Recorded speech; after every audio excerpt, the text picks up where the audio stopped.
Las opiniones vertidas por Felipe Izquierdo no representan necesariamente el sentir y pensar del movimiento capitalismo revolucionario.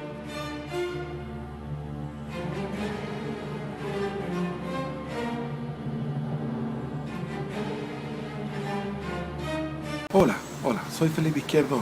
Estamos volviendo a retomar la historia del descubrimiento de Chile. Habíamos quedado que Almagro era un tipo muy bonachón y un poco cándido, crédulo. Le costó la cabeza eso.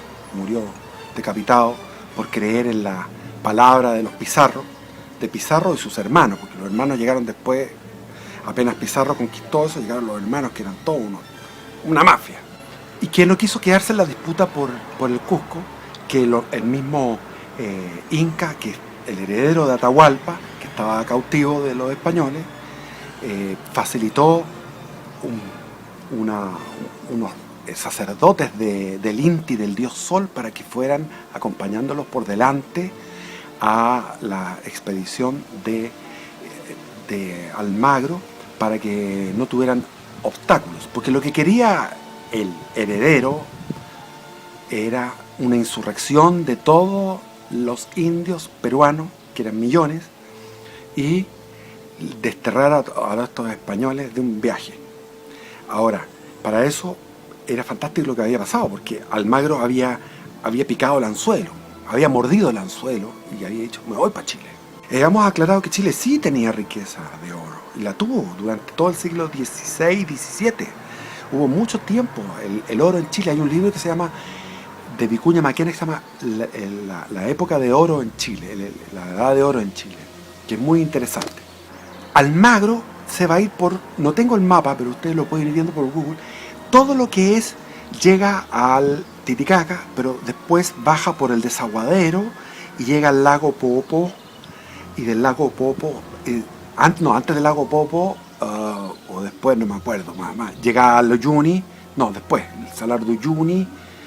Del Salar de Uyuni seguía por esa zona hasta llegar a Tupiza. En Tupiza hicieron las crueldades habituales, pescaban a los indios, los llevaban como bestias de carga, amarrados con una soga. Si algún indio caía, lo decapitaban y seguía la soga ensangrentada, sin el cuerpo del indio, quedaba botado. El nivel de crueldad era tremendo, y iban recogiendo todos lo que encontraban de alimento. Ahora, ¿qué pasó? Que los indios se avivaron y empezaron a esconder el alimento en hoyos, tapados con vegetación, como que no pasaba nada ahí, no había nada. Entonces tenían que empezar a torturarlos para sacar la información dónde estaban los alimentos. Y se quedó algunos meses en Tupiza, porque es un valle que era muy rico, esperando la maduración de las mazorcas de maíz, para llevar maíz y capturar más indios como yanaconas, que eran los que llevaban eran bestias de carga, y esperaban también otro destacamento que iba a llegar a reforzar. A su vez, también Almagro había mandado desde el Callao una expedición marítima que no resultaba, porque los vientos en la zona del desierto de Chile y de Perú son vientos de sur.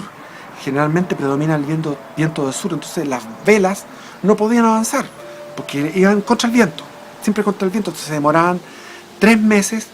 En ese momento se demoró 3 meses en llegar a Arica.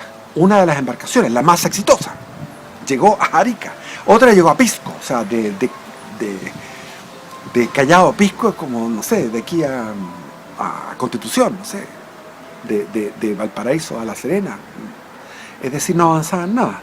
Iban con refuerzos, con fierro para las armaduras, con pólvora, etcétera, etcétera. Se les acabó el hierro, las armaduras tuvieron que ser armaduras de cobre para los caballos en la expedición en Tupiza. Si ustedes ven en Google, Tupiza está en el extremo sur occidental de Bolivia. Es decir, que de Tupiza tú podrías irte caminando con bastante sacrificio y bastantes días de jornada a San Pedro de Atacama.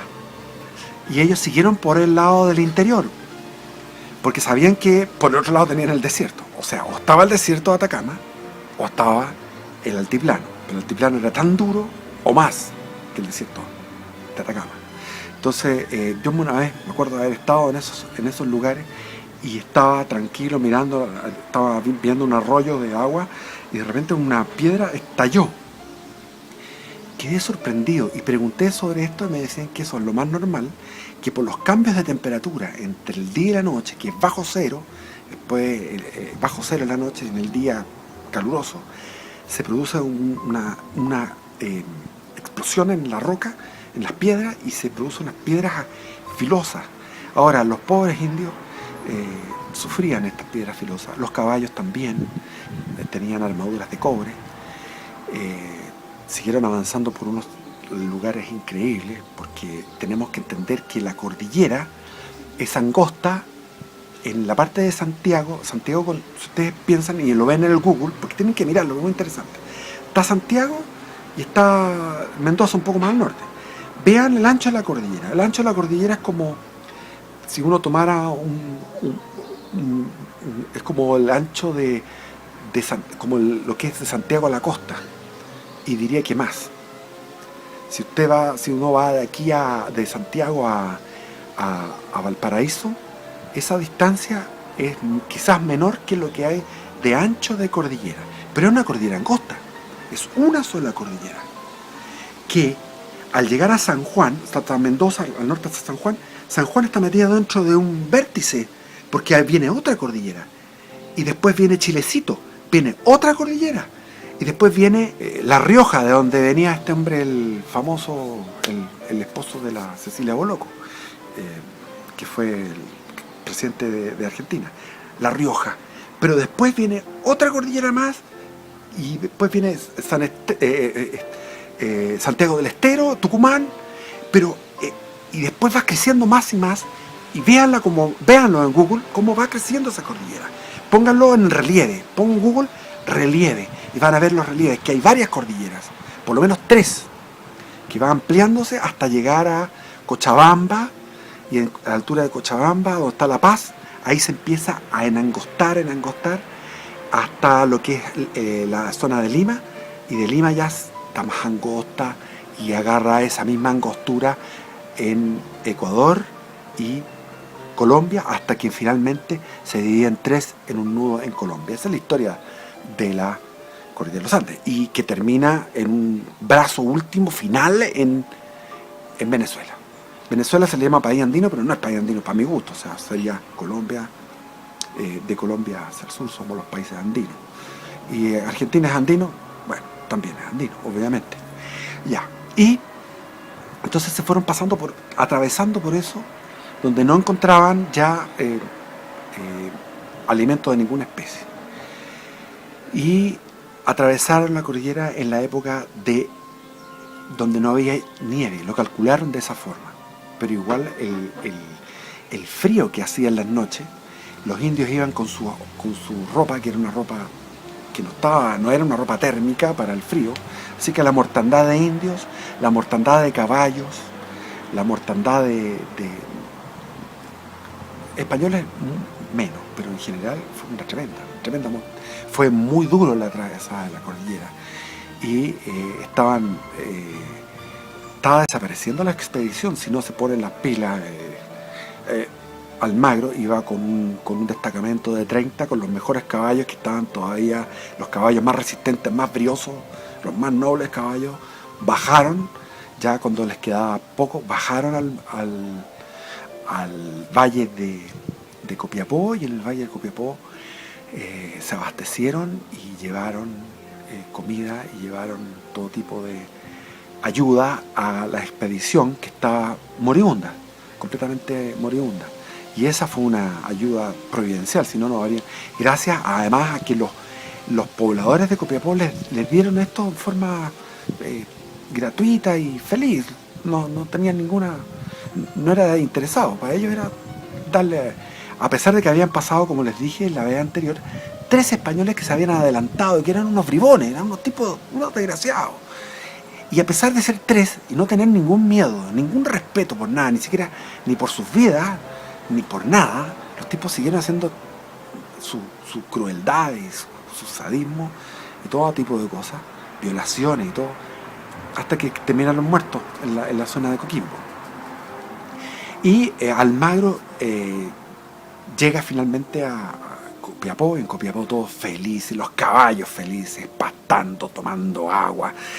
Los indios que iban, los yanaconas peruanos, salieron arrancando, me dijeron, de aquí no volvemos a estar más con estos gallos, y de repente, en un abrir y cerrar de ojos, en la noche de repente, ¡buah!, se fueron. Y se fueron por el desierto, de vuelta a Perú. No sé cómo les habrá ido, pero... y ahí tuvieron que empezar a pescar nuevos indios y siguieron con el mismo tipo de trato hacia los indios, tremendo, y avanzaron hacia el Valle de la Serena, hacia el Valle del Elqui, donde se enteraron de que habían muerto estos 3 españoles, muy bien, muy merecidamente muertos, porque eran, como le dije, unos desgraciados. Y Almagro dijo, esto no podemos admitirlo, hay que castigarlo, y armaron unas piras funerarias y quemaron vivo a los jefes que habían ahí, que eran jefes incaicos y jefes de Diaguita, o sea, de las dos etnias, a los que hablaban quechua y los que hablaban el otro idioma, no me acuerdo cómo se llamaba. Y llegaron, a esto habían sabido los de Santiago, los indios de Santiago, del tambo mayor que había en Santiago, fueron con representantes y también con los que estaban en la capital, que era Quillota, era la capital, fueron a rendirle pleitesía y a hablar de paz, pero llegaron justo el día en que estaban quemando a estos otros indios.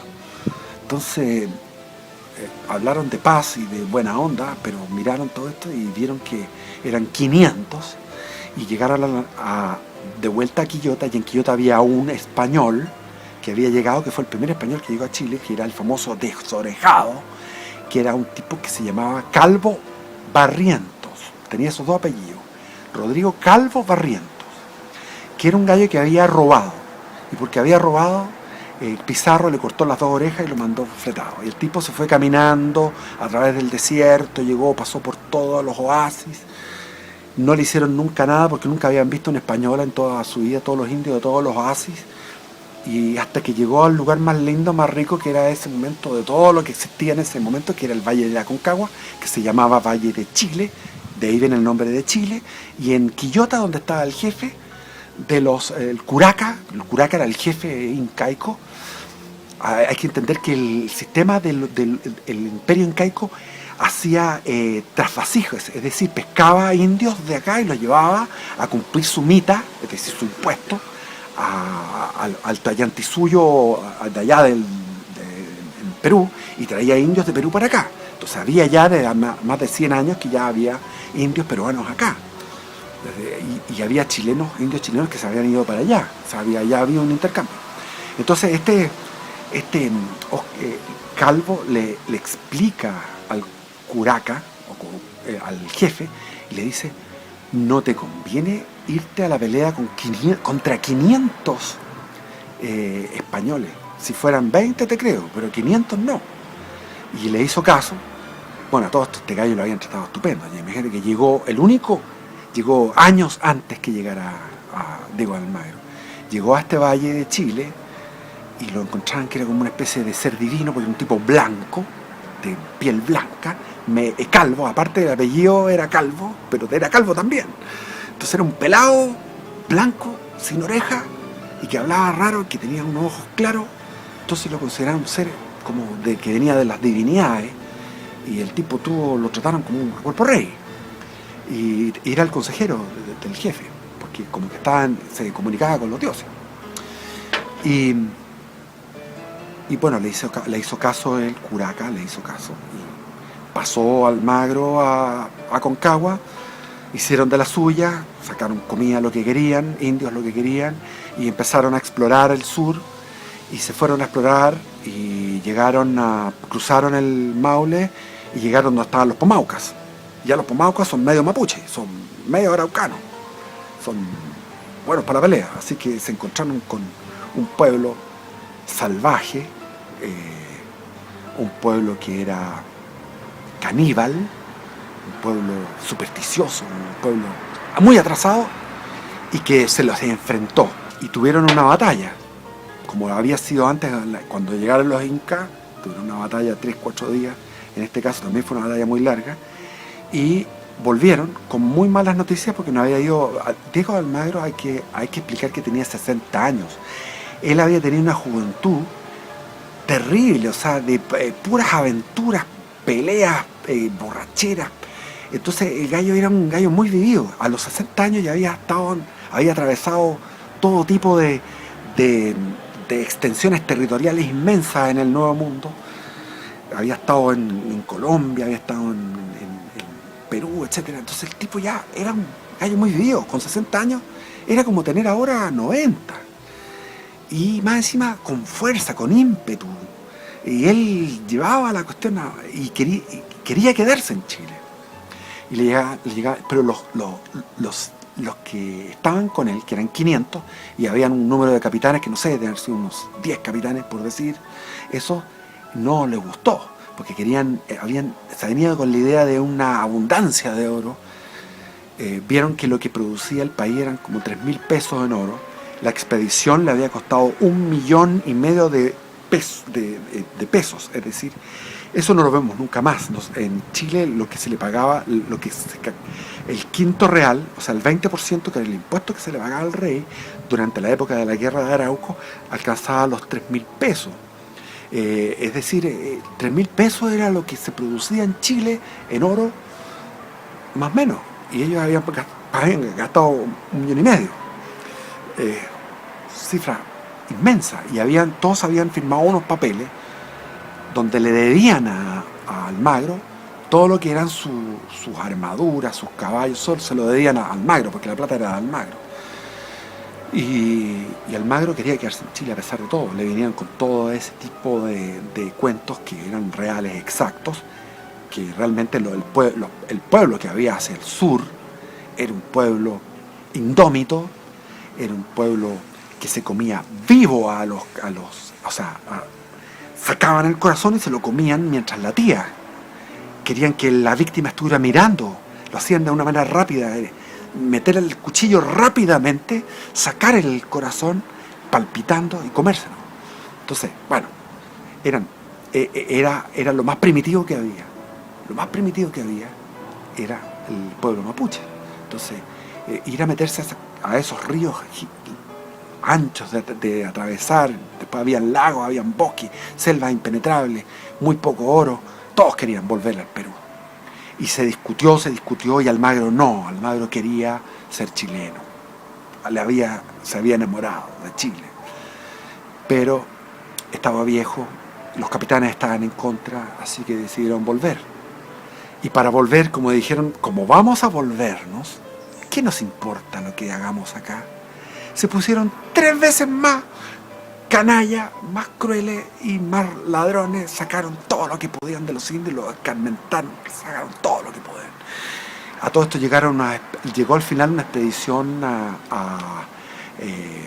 llegó creo que a la playa de Papudo. No es Papudo, pero una de esas playas. A una de esas playas llegó, a los Vilos. Llegó a los Vilos un barco, que era el que había llegado a Arica y que después le costó varios meses más en llegar, porque como les contaba, el viento sur no les permitía avanzar hacia el sur, porque tenían viento en contra todo el tiempo. Entonces, pero llegaron con hierro, con pólvora, con comida, etcétera, etcétera, ropa, y pudieron hacer nuevas herraduras, porque estos soldados españoles eran de todo, o sea, sabían errar, sabían, pelear, obviamente eran súper soldados, pero sabían también construir, sabían cultivar, sabían de todo, ahí eran múltiples. Y agarraron toda la caballería para volver por el desierto de Atacama a Perú. Volvieron a Perú después de un viaje horrible. El viaje de ida fue tremendo. Se echaron 1 año en esa cuestión. El viaje de vuelta, algo parecido. Y llegaron justo en el momento preciso para reforzar. Los indios tenían sitiado Cusco y también tenían en problemas a Lima, y había una insurrección general. Llegó Diego Almagro a salvar a su amigo Pizarro y a salvar a los hermanos Pizarro, y finalmente, después de haber triunfado sobre cientos de miles de indios en Perú. Después de eso se produce una guerra civil en la cual tenía mucho más... porque imagínense que Almagro, todo esto que le debían, todo eso se endeudaron con él para llegar a Chile. Él pescó los papeles cuando estaban en la Aconcagua, cuando estaban en el Valle de Aconcagua, en el Valle de Chile, pescó los papeles y los rompió. Dijo, ustedes no me deben nada. Lo amaban, entonces tenía mucha gente incondicional y esa gente incondicional le decía no trances con los pizarros, y lo engañaron, finalmente perdió la cabeza, lo decapitaron. Ahí terminó Diego Almagro.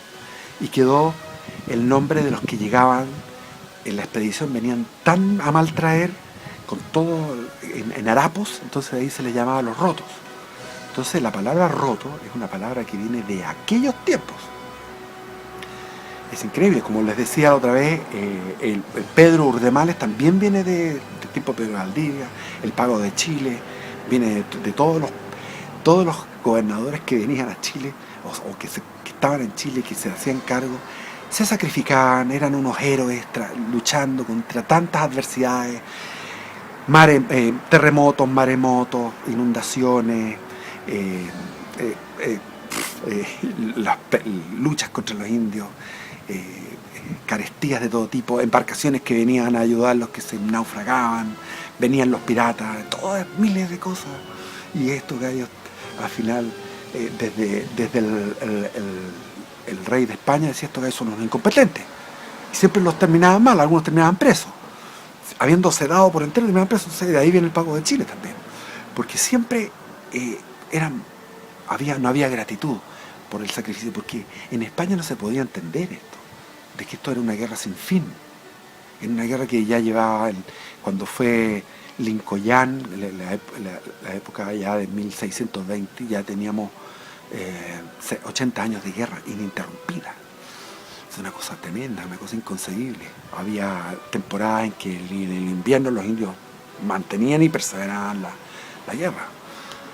Y ahí hay una cantidad de historias que son muy interesantes, muy entretenidas.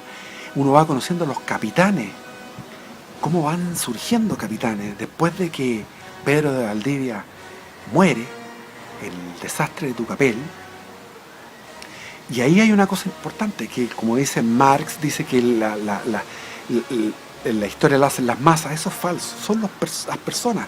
Cristóbal Colón hizo la historia. Hernando de Magallanes dio la vuelta al mundo. Diego Almagro no hizo nada, pero hizo algo, dio una vuelta sacrificada. Pedro de Valdivia fundó ciudades, fundó Santiago, fundó La Serena, fundó Concepción, fundó Angol, fundó Purén, el Fuerte de Purén, Cañete, el Fuerte de Tucapel, no Cañete, el Fuerte de Tucapel, Imperial, Villarrica, Valdivia, todas esas ciudades. Y Lautaro fue el que, si no hubiera existido Lautaro, quizás no hubiera habido guerra de Arauco prolongada. Porque lo que hacían los españoles es que entraban, liquidaban a la primera y se acabó. Y quedaban traumados. Los incas no pudieron retomar el gobierno, quedaron traumados. O sea, el indio peruano quedó traumado. Pero este indio mapuche no quedó traumado porque hubo un genio, una persona que se llamó Lautaro, que ideó una estrategia basándose en el número para destruirlos a través de distintos cuerpos de ejército.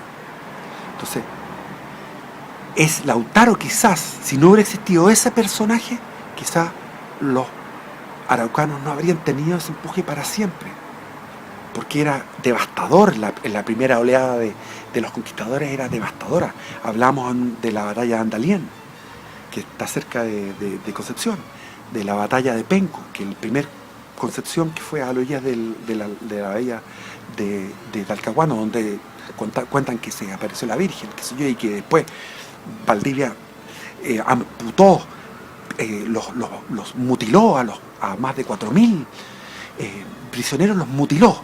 Entonces, eso de mutilar prisioneros, imagínense el hijo, el odio que tiene.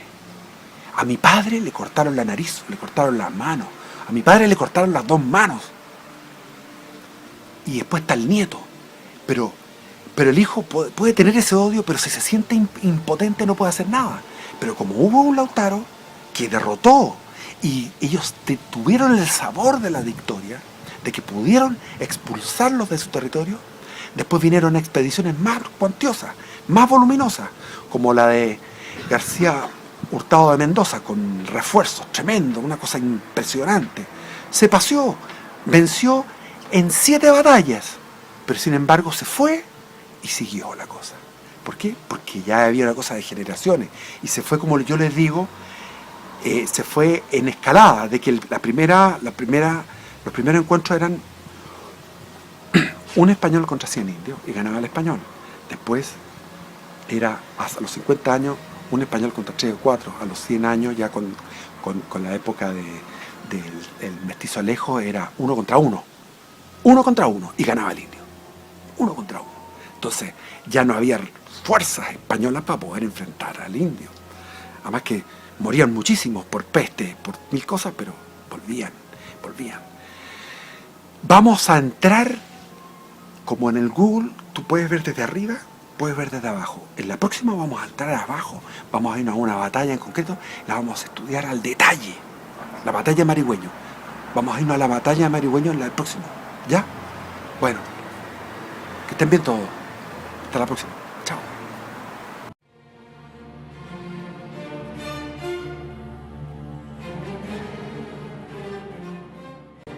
Las opiniones vertidas por Felipe Izquierdo no representan necesariamente el sentir y pensar del movimiento capitalismo revolucionario.